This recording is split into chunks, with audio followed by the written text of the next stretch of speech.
we're gonna do a smoked macaroni and cheese. Aiden, being the 12-year-old that he is, remember, never go to business with 12-year-olds, said he wanted me to smoke a HotPocket. Now, the funny part is he shows up today and says, HotPocket's basically like a calzone, right? I'm like, sure. All right, first thing, get your water going for your pasta.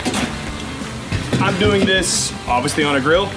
I found a cool little gadget on Craigslist. This is called a fire butler. We kind of stopped making them, but I found this thing at a pretty good deal, and what I like about it is it basically gives me a flat cooktop that works really well. Flavor, you gotta give it some help. I normally do about 1/4 to 1/2 tablespoon of kosher salt per 3 cups of water that go into my mix, or into the pasta. You want it to taste like the sea. Then, just for good measure, garlic powder. Probably put a teaspoon of garlic powder in there for 6 cups of water. Once it comes up to a boil, throw your pasta in, cook it like normal. Also, salt makes your boiling point for your water higher, so your pasta will cook faster. Putting the lid on it traps more heat, so it'll again make your water boil faster. Moving on. The macaroni and cheese is going to have bacon in it, because you know, bacon. You should season everything. This grill, we're going at about 450, 475. In here, we have a 1 zone setup, or a offset zone setup with 1 charcoal basket full of lump. We're gonna put this on. We're gonna let this go. Real simple. Just season one side, throw it on, let it render down.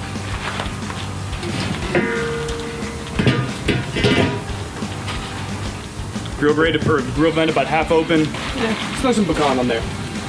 1 chunk of pecan, because smoke.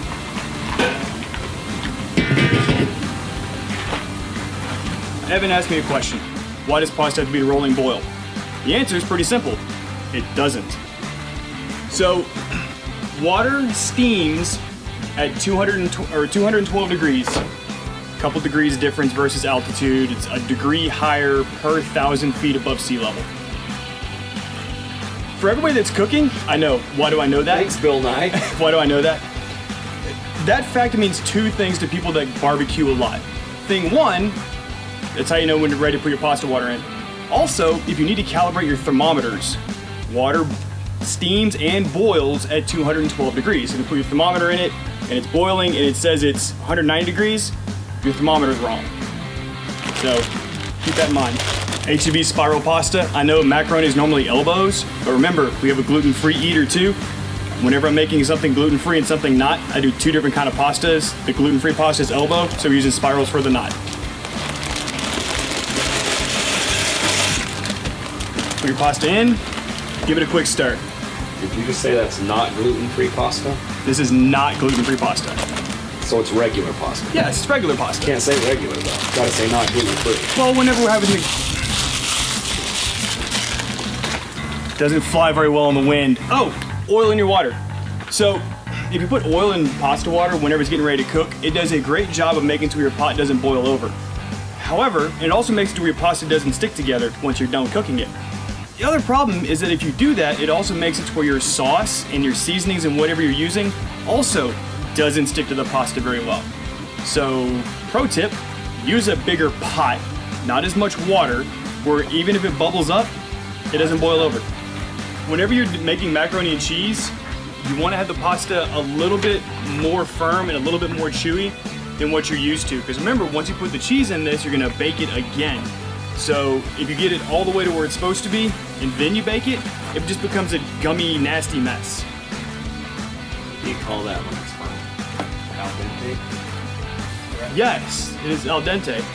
You want it a little bit, actually you want it not quite al dente. You want it still to have a little bit more bite than usual. More bite than al dente? Yes, because you're gonna bake it for another 20 minutes. So, put your butter in the bottom, move it around. Once the butter gets all the way melted down, or most of the way melted down, we're gonna throw our flour in. Whenever you get to that point, you wanna use a whisk to get all the lumps and everything out. It's gonna make like a thick paste. All right, so butter's mostly melted. Time to put in our flour.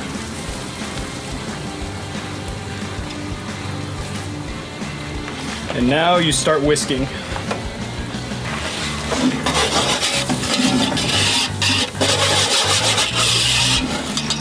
There we go. Now slowly pour in 4 cups of milk.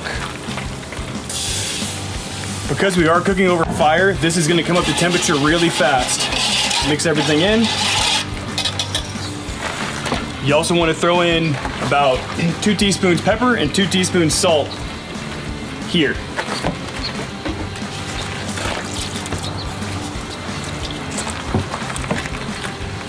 And because it's out here, just 1 teaspoon garlic powder just for good measure. Because garlic's a food group.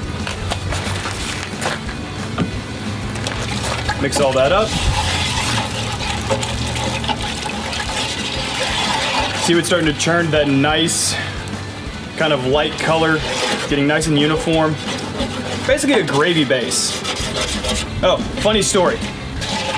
I did this for a cook last year, and I didn't have flour, and I didn't have butter, I didn't have milk, but I did have some instant gravy mix that was in a pantry. So I pulled it out and went, yeah, that'll work. And I made a roux out of instant gravy mix. You can do it because that's how gravy starts. You just put in less water. Cheese. We have 2 cups sharp cheddar, 2 cups Colby, 2 cups mild cheddar, and 2 cups white extra sharp. Stir to mix it together. This is where you need to be careful because you don't want it to burn. You don't want it to heat up too fast, and you want to always keep it moving. While I'm doing this, Aiden, come here with that bowl you have. So, put those in there. And turn that into dust. Oh, okay.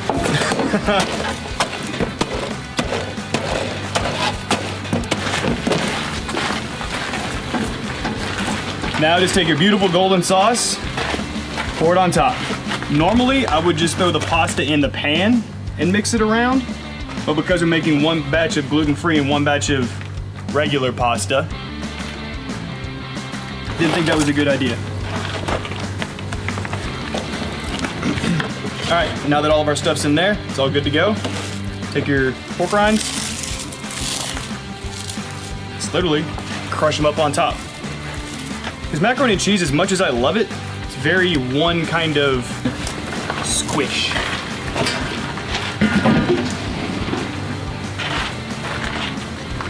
Bacon's about where I want it.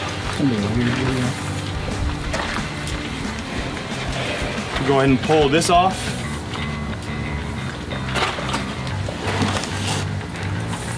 And put the mac and cheeses on.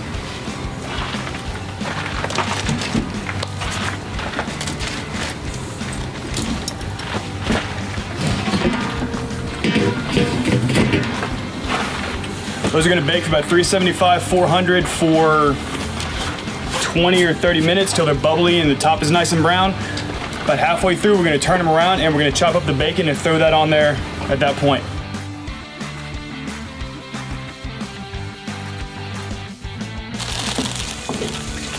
If your store carries these little cages, they're great because once you get stuff in there, fold it over, make a little pocket. See? Now they don't fall out.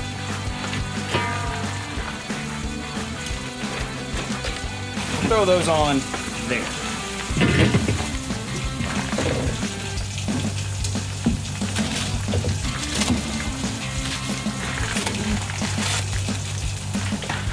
Everything's been on for about 8 minutes. What we're gonna do, open it up. It's actually looking surprisingly good. So this is just a 1/4 cup of unsalted butter and about 2 tablespoons of garlic.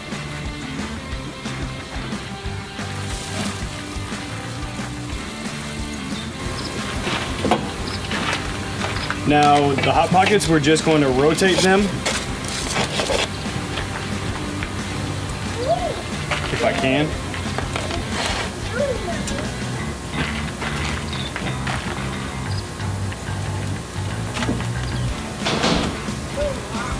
That's okay. That's bottom's actually gotten crispy, so we're gonna put them top down. Rotate the mac 180 degrees. Keep the towel out of the butter.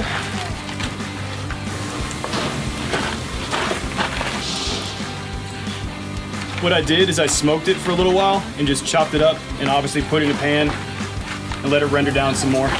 Put these back in. We'll be back in 8 minutes. The pizza rolls should be ready to come off. I don't know the internal temperature is supposed to be on them, so we're gonna take them off. We're gonna toss them over to hot sauce, and I'm gonna have Evan and Aiden try them.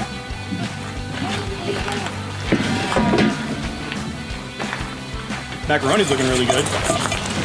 I brought you hot dogs. Yeah, heard my kid brought me hot dogs. All right, you see that? I'm gonna make hot dogs for my kids.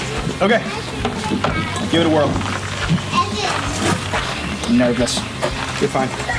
Okay.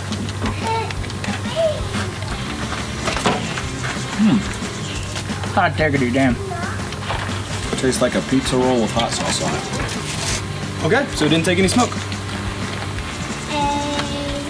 Like a smoking pizza roll with some hot sauce on So give these a whirl. There we go. These are hot. it. Yeah, these are hot. You want to put this in our mouth? Uh-huh. There's steam coming out. You said that's 212 degrees. Put it in my mouth. I'm mean to go. That means nothing. Good, good. No, it's horrible. The garlic is good. The smoke is good. The hot pocket It kind of is splits at the middle. It tastes like Chef Boyardee surrounded in some garlic bread. That is so good. That's disgusting. And these managed to not even get warm. You know, batteries die or cards get full. You don't finish. You get this stuff out here. So we've got the gluten-free on this side. Yep. And this is the what kind? The not gluten-free regular one. Is it not gluten-free or is it regular? It's regular, not gluten-free. Not to be confused with not gluten-free regular. Of course. Put food in your mouth so you stop talking.